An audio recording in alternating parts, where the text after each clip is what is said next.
prostorih Vetrinjskega dvora je danes Zavod Maribor 2012 predstavil podrobnosti tvoritvenega vikenda mesta Maribor in partnerskih mest v okviru Evropske prestolnice kulture. Sprehodili se bomo skozi različne glasbene žanre, skozi različne nivoje umetnosti. Po eni strani je to torej neke vrste spektakl, po drugi strani je seveda to tudi protokolarna zgodba, zadnje slišali ste visoki gostje, drugi govorniki.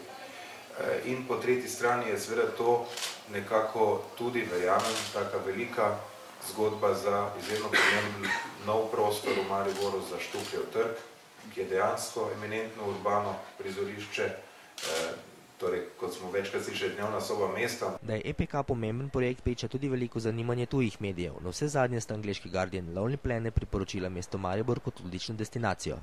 Vsekakor bivše in bodoče Evropske prestolnice kulture bodo prišle kar velikem številu, pa seveda tudi drugih gostje od poslancev in seveda natančnih podatkov, kakšne so pa kaditve, pa ne vem, ampak interes je pa zelo velik.